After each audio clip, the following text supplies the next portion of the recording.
We're here with Laurent Herman, Managing Director of Barrière Frères, which is a very important maison de négoce in Bordeaux, right on the eve of En Primeur Week. Some people have already been coming here. Robert Parker was here the week before, but also other people have come to taste wines. There's going to be some tasters next week who will stay beyond the official En Primeur Week.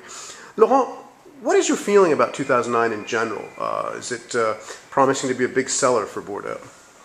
I anticipate that it will be a fantastic commercial success in spite of the continued macroeconomic situation.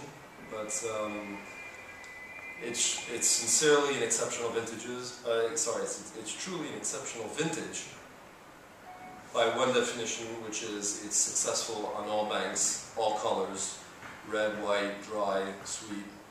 And it's also very successful in different budget categories, from the classified gross all the way down to the Cru Bourgeoise, or what we call the lesser centimedial wines of Bordeaux. So when there is something exceptional in the glass, usually there is a market which responds actively to it.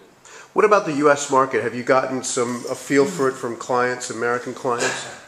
Yes, the U.S. market will, contrary to any possible previous press and the unfortunate continued economic situation, which is not ideal, which is not the same as it was in the spring of 2006, which was during the 2005 campaign. But yes, our American friends and customers have been very active in letting me know, at least, and letting us, other négociants in Bordeaux, that they are particularly keen and very interested. And yeah.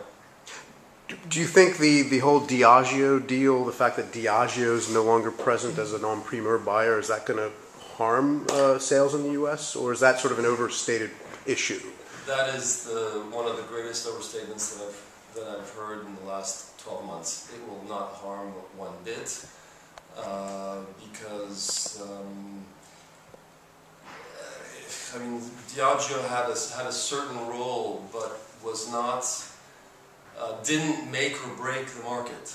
They had a certain role, but they didn't make or break the market. And all of the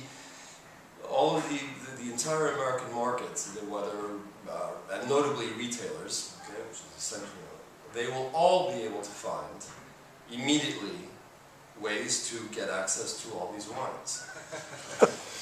So how do you like the 09 so far, everyone?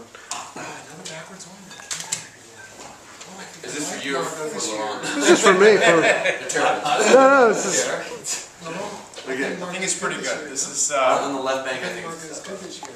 Which one? I think especially in the lower levels, we're looking at hopefully some good bang for your buck. Right? Good bang for your buck? I agree. Good bang for your buck, Laurent? On all levels? On the lower levels. On the lower levels, there's going to be some damn good values. I mean, wines below $20 retail, or 10 euros. And I think that's where the action's going to be. Yeah. It's going to be 5 to 20 euros. Yeah. Maybe 25. Above that, I think that's where that's going to be the danger field. What do you say? Because of the economy, or? I think you're going to get all the quality that you need in the $25, 15 to 25 euro wine. I think it's going to be, there's a lot of competition in the 50 to 100 level in the United States. A lot of those guys are dropping their prices. You mean like California wines? Prices. Do you mean like California wines? Or?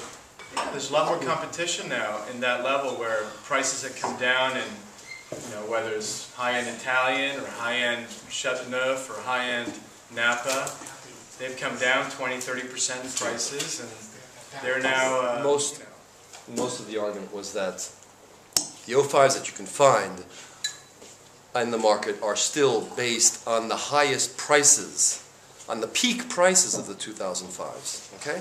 En primeur. Yeah, not the initial, but still en primeur prices. or secondary tier offering. Yeah.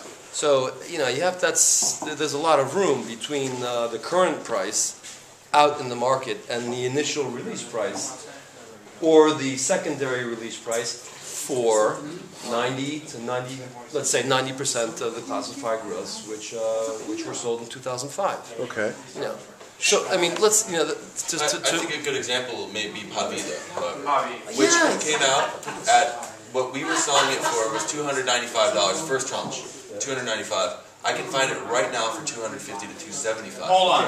Sean, what say you? Speak up, Sean, because I just want to. Pavi sold from 05 Pavi. It went up as high as Was 350 to between 400. 280 and 420. Yeah. 420. Right. You can find it today at 290. But I'm saying because Laurent's argument was a first tranche, which is saying that, yeah, maybe it wasn't lower than the top of the price. How about Kos 05?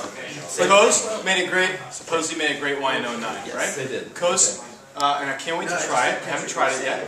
But the Kos 05 got what, 98 points? It's 100. We have it for what, $180, $185,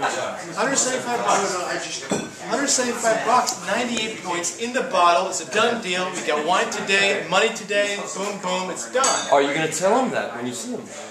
Sure, Thursday. Okay, great. No, But- Monday. Okay, fine.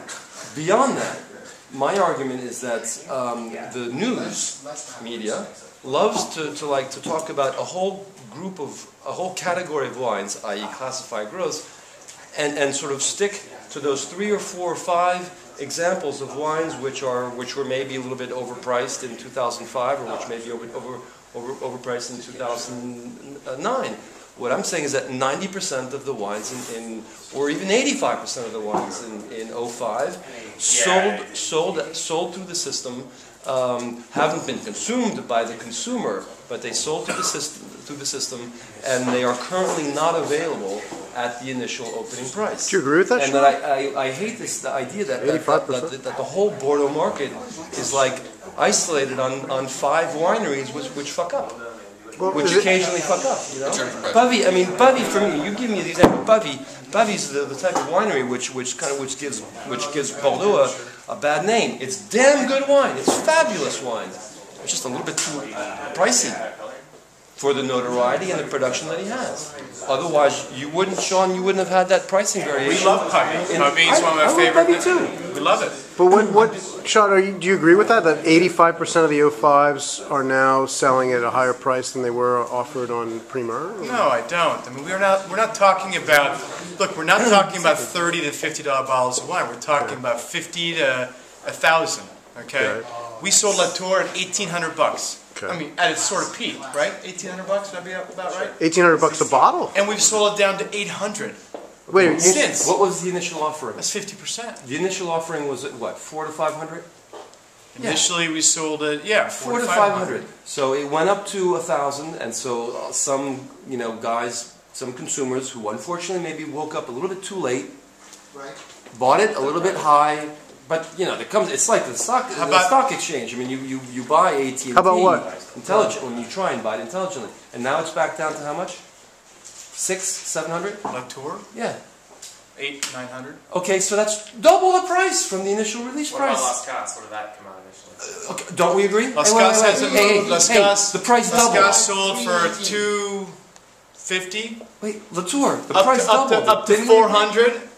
Now it's back down to 300. Yeah, but you're using an Okay, aberration. the initial- You're using the first gross, which is the same that that happens. to Look, be an aberration. Americans we don't want to get burned, right? We don't want to get burned. We don't want to have the feeling that 2 years later we can find the same wine for less. I mean, we just don't want that.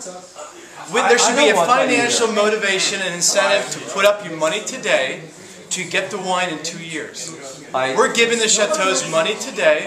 They should give us a good deal. If we don't get a good deal, then the whole system's flawed. Because the more people you piss off, the more people disappointed, right? I entirely agree with him. That is the fundamentals.